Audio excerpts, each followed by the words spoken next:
All right, guys, we are back with our last video until the 8th of April, and then we'll figure out if we're coming back or not. Again, I want to say how my students are amazing, and I've got, hey, it's the math meeting llama here to say hello. We're going to talk today about different types of segments on the circle and the angles that they create, and then how to figure out those angles. All right, so let's get started.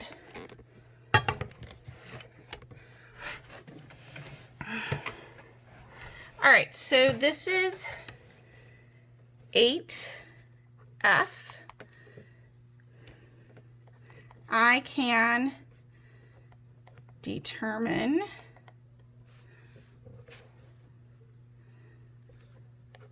the measure of angles formed by chords, secants, and tangents. So I can determine the measure of angles formed by chords, secants, and tangents. We're going to talk about all those. And then we are going to use Big Ideas, Book 2, Section 10.5 for our practice on this. All right, so let's talk about some different examples here.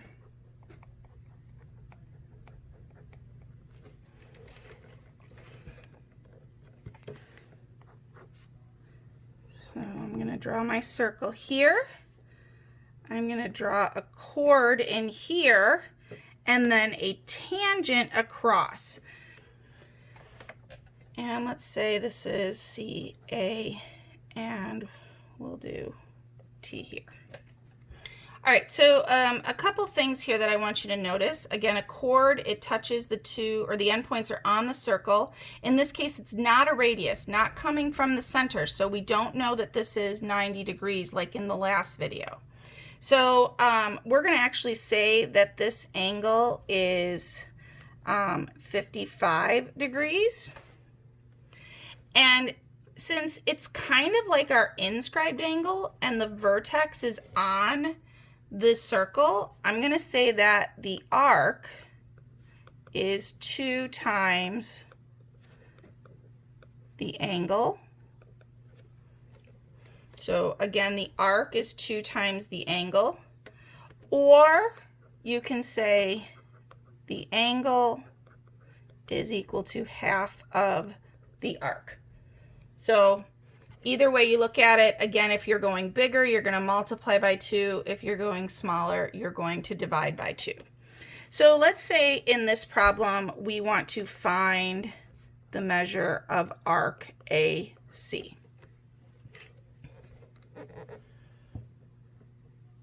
So the arc AC starts at A and follows around to C, and here's our angle.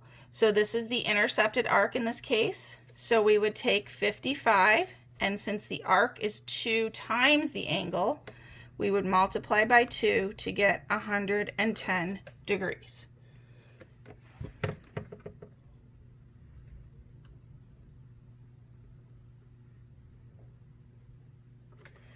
So let's go maybe the opposite direction here and say we have a circle here, and I've got another chord here and another tangent line here, and we'll do DOG this time so that we have cat and dog.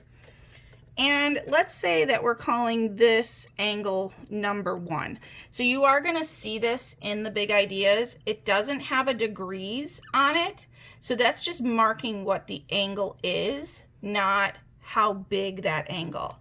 And let's say from D all the way around to O, that this is going to be, let's say that it's going to be 200 and, I don't want to do 20, let's say 240 degrees. So from all the way from D all the way to O is 240. and we want to find the measure of angle 1. So again, you have it that angle 1, it doesn't have the degrees, so it's just marking what that angle is. So this time I'm starting from the arc and going down to the angle. So we would do 240 divided by 2 to get 120. So again, the angle is half of the arc, or you can say 2 times the angle is the arc. All right, now let's take a look at what happens if we have 2 chords crossing. So I have a chord here and a chord here, and I'm going to say this is x degrees. And let's say this one is going to be 130 degrees, and we'll make this one 40 degrees.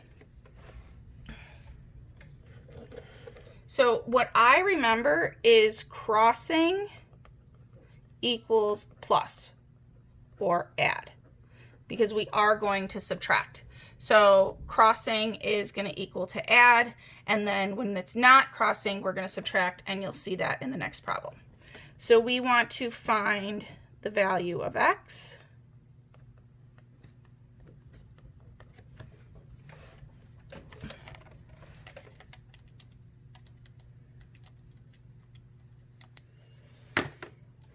All right, so what you have to do here is to find this angle here, you have to take these two numbers, add them together, so 40 plus 130, and then take that total and divide by 2. So it's whatever the two arcs are, adding together, that's what we said, we add, and then we divide by 2. So your 40 plus 130, that's 170, divide that by 2. And so you get 85 degrees.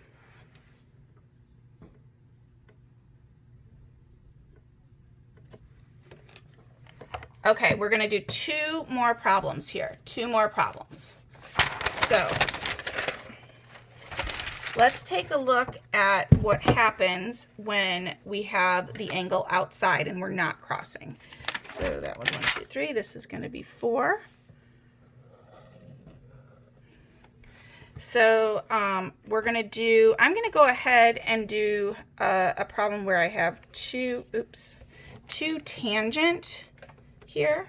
So 2 tangent lines. Let's see if I can actually draw that. So I've got a tangent line here and a tangent line here. I'm going to call this x degrees. And I'm going to say that this part of the angle here is going to be 160 degrees. And I want to find the value of x. So I have 2 tangent lines. There's my outside angle. I'm not crossing. And I want to find the value of x. So first of all, let's talk about what we have to do. We're not crossing, so we're going to actually subtract. So x is going to equal the big arc, or the large arc. We're going to subtract off the little arc and divide that whole thing by 2. So again, this angle outside, not crossing, is going to be this big arc, subtract the little arc, and then divide by 2.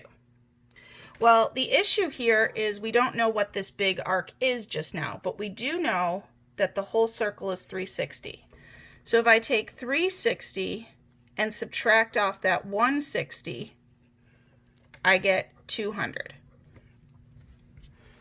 So here, the whole thing is 360. I'm going to subtract off the 160 to get 200. So now I'm going to just plug and chug. So take the 200 degrees, the big arc, subtract off the 160, the little arc, and divide by 2. So again, the big arc, subtract off the little arc, and divide by 2.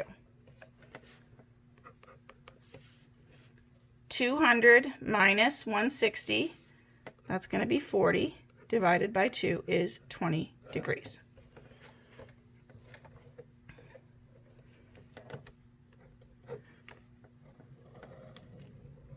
Okay, one more type of problem. All right, so I'm going to have a secant line. This is called a secant. It goes through the triangle and a tangent line. And this time I am going to give the angle here, excuse me, as 32 degrees. And the large arc, I'm going to say that's 140 degrees. And we want to find this small arc. So we're turning it around just a little bit here so that instead of finding the angle, we're finding one of the arcs. The formula that we use, though, is going to be the same thing here. So we're still going to have the angle. So I guess I probably should have said this is the angle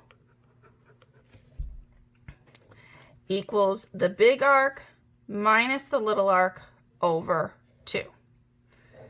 So let's try that. I'm going to rewrite that out as the angle is equal to the big arc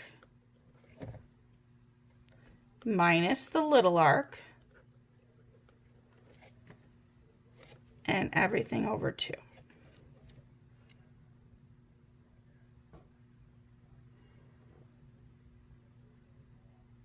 So let's plug in. 32 is the angle. The larger of the two arcs is this one right here, the 140. The little arc is what I'm trying to find, so I'm going to put the X there this time. So again, I'm finding that little arc, and then I have divided by 2.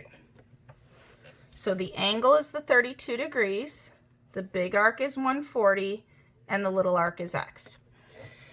Okay, so when we go ahead and solve this problem here, the part that usually messes people up is the fraction. So we want to get rid of that fraction. So what I'm going to do is multiply this side by 2. What that's going to do is cancel out the 2 here. But because I multiplied by 2 here, I have to multiply by 2 on this side as well.